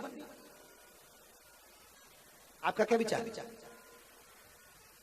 अरे बोलो तो। नर्मदा जी के तट पर बैठकर अकेले बैठ के तो माला कोई भी चपले, कौन आ रहा है उनको परेशान करने? संत बनना बहुत सरल, पर घर में बैठ के तो जपो, थोड़ी देर जप के तो बताओ। जय हनुमान ज्ञान गुण सागर जय रामदूत अतुलित बल धामा अंजनी पुत्र पवन सुत नामा महावीर विक्रम बजरंगी कुमति निवार सुमत के संगी कंचन बनन विराज सुबेसा कानन कुंडल कुंचित केसा हाथ वज्र ध्वजा विराजे कांधे मूल जनेऊ शंकर सुमन केसरी नंदन तेज प्रताप महाजगवंदन विद्यावान पुनीत वहां से पोछा लगाती लगाती यहाँ रख ला, और यहाँ जो कचरा पड़ा बाहर गाड़ी आई उसमें डाल दे। जय जय कपीस रामदूत अतुलित बल धामा अंजनी पुत्र पवन सुत नामा। तो उससे कहना, ठेले वाले से कहना 250 ग्राम मिर्ची दे दे, आधा किलो टमाटर दे देना और 1 किलो आलू ले ले, क्योंकि कल उपास है चतुर्थी को। जय हनुमान। हनुमान जी भी सोच रहे जी कब खत्म करेगी, मेरे को दूसरे के घर जाना। 2 घंटे से जहां से चालू कर दी वहीं से फिर शुरू कर देती है, एक ही लाइन 25 बार बोलती जा रही है, कब जाऊं मैं दूसरे के घर। 40 का मतलब होता है उतनी देर 40 मिनट 40 सेकंड तक भगवान एक पांव पे खड़े रहते हैं। 40 का मतलब, और अपन वही पढ़ते जाओ, वही पढ़ते जाओ, वही पढ़ते जाओ, वही पढ़ते जाओ। भगवान भी सोचे कब पूरा करें, मेरे को पड़ोसी के घर जाना, तेरे तो फ्री बैठी है 4 घंटे से बैठ गई। अब बताओ, संत बनना सरल है कि गृहस्थी बनना सरल? कठिन। कठिन क्या? संत बनना सरल और गृहस्थी बनना कठिन। गंगा के तट पे बैठकर माला जपना सरल है, साधु सन्यासी बनना सरल है, परिवार छोड़ के वैराग्य लेना सरल है, पर घर में रहकर इधर से पोता पोती साड़ी खींच रहे और तुम ठाकुर जी का श्रृंगार कर रहे, इधर से कुछ सामान उठा के बहू ले गई और तुम ढूंढती फिर रही, और फिर भगवान की सेवा करो, तब एक आनंद की अनुभूति होती है। और जब ज्यादा गुस्सा आ जाए तो फिर ठाकुर जी को भी जल्दी हो जाना तैयार, 1 घंटे से अच्छा। कभी कभी भगवान सत भी ले लेता है, आप भी निकाल के रखा कि ये वाला हार पहनाऊंगा, और भगवान को नहीं पहनना, आज तेरे मजे ले, तो तुम ढूंढ डब्बा डब्बी सब खोल के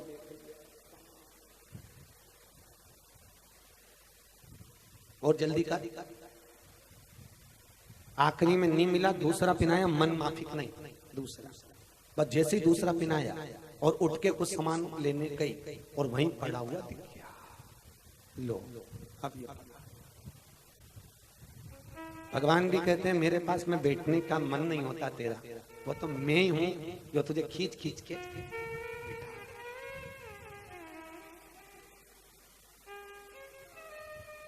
तेरा मन नहीं है, फिर भी मैं खींच कर बिठा रहा हूं, बैठे रहे।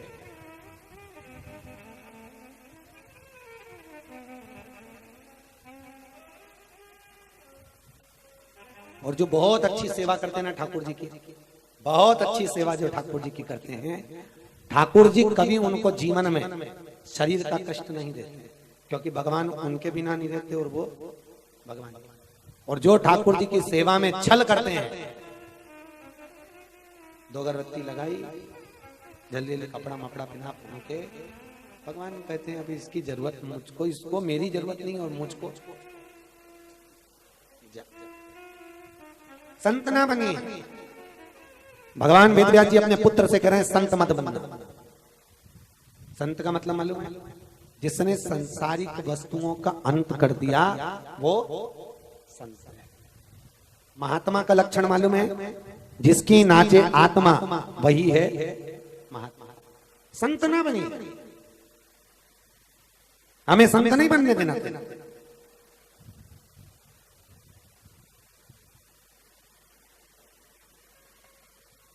हमें संत नहीं। कई लोग मंच पे आते हैं कुछ बोलने के लिए, तो वो बोल देते हैं श्री महाराज संत श्री। हमने कहा भैया वो दादा संत नहीं है, कथाकार है। संत बहुत सरल है संत बनना, पर कठिन है एक गृहस्थी बनना। बहुत संत 1000 माला जपता है तब एक मनके का पुण्य मिलता है, और गृहस्थी चलते फिरते 108 बार भगवान का नाम लेता है, पूरी माला का पुण्य मिल जाता है। गृहस्थी चलते फिरते केवल भगवान का नाम जपा और भगवान उसको मिल गए। कौन सा संत था जिसको भगवान को मिला? अरे बोलो जम। किसी संत को भगवान मिला हो तो कहीं किताब में पढ़ा हुआ बता देना भैया। तपस्वी तप कर करके मर गए, उनको भगवान नहीं मिला। और वो मीराबाई गृहस्थी, प्रहलाद गृहस्थी, ध्रुव गृहस्थी, संत तुकाराम गृहस्थी, चैतन्य महाप्रभु गृहस्थी, श्रीमद वल्लभाचार्य गृहस्थी, जितने भारत की भूमि के संत हुए, जितने भारत की भूमि के संत हैं, ये सारे गृहस्थी। और उनको भगवान मिल गए, उनको परमात्मा। और जो बैरागी त्यागी संत तप करने में लगे हैं, सांस खींचो अंदर बाहर खींचो, यहां तक ले जाओ, भगवान वहां मिल जाएगा। दिल्ली में अभी अखबार में पढ़ा होगा, बस साधना करते करते फांसी लगा लो, रस्सी बांध लो, सब लटक जाओ, मिल गया। पढ़ा कि नहीं पढ़ा अखबार? अरे बोलो तो, पढ़ा? एक साथ एक ही घर के इतने लोग मिल गए। भगवान ऐसे नहीं मिलता। भगवान को केवल भाव प्रिय है। क्या प्रिय है? जम के बोलिए, भाव। भगवान ये नहीं कहता कि तू नेत्र बंद करके 2 घंटे तक वहां बैठ जा। भगवान ये नहीं कहता कि तू साधना में बैठ जा। भगवान ये नहीं कहता कि तू एकांत में बैठकर परिवार छोड़कर बैठ जा।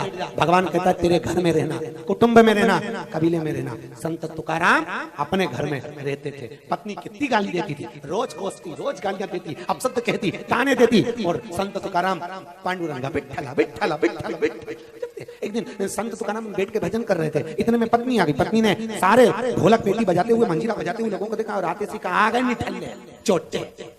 बैठ गए ढोलक मंजीरा लेके। घर से तो फालतू, घर से तो फिर और यहाँ आके बैठ गए, पानी भरने जा रही हूं। और जब तक नहीं गए तो सोच लेना। सबके सब उठ के जाने लगे। तुकाराम जी ने कहा कहां जा रहे हो? अरे तुम्हारी पत्नी गालियां दे रही है। तुकाराम बोले उसका तो काम है देना, तुम तो बैठे रहो, भजन गाओ। सब बैठ गए भजन गाने। वो पानी भरने चली गई, पानी भर के लाई, सिर पे मटका। आते से देखा ये तो गई नहीं। पत्नी को इतना गुस्सा आया कि उसने मटका उठा के तुकाराम जी पे फेंक दिया। ले सब दूर पानी पानी हो गया। सब उठ के जाने लगे। तुकाराम बोले कहां जा रहे हो? कि पानी पानी हो गया। तुकाराम जी के बैठे रहो। तुकाराम पर तुम इतने बड़े संत और तुम्हारी पत्नी ऐसी? तुकाराम जी बोले जो कुछ बोलना है मुझे बोलो, उसको कुछ मत बोलो। उसी के चक्कर में भगवान मिलता है और उसके बराबर दुनिया में कोई नहीं हो सकती। लोग कहते हैं जो गरजता है वो बरसता नहीं है। देख लो, पहले आ गई गरज गई, अभी आ गई बरस गई। और उसी के दम पे भगवान मिला। वो मारने दौड़ती है, मैं मंदिर भाग जाता हूं। वो गाली देती है, मैं भजन करता हूं। अगर मुझसे प्रेम करती तो 24 घंटा में उसको देखता, वो मुझे देखती। फिर वो गाना होता, आ बैठ मेरे पास, तुझे देखता रहूं। ना मैं कुछ कहूं, कहा मतलब कर, वो गाली देती है कथा में, वो अपशब्द कहती है मैं मंदिर भाग जाता। और ये होना चाहिए। भगवान से प्रार्थना है जिसको ऐसी मिली है कि प्रभु की कृपा है।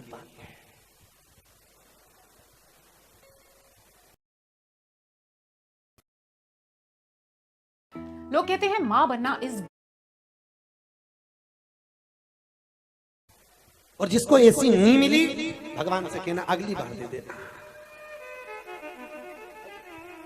भजन तो कर, आत्मिक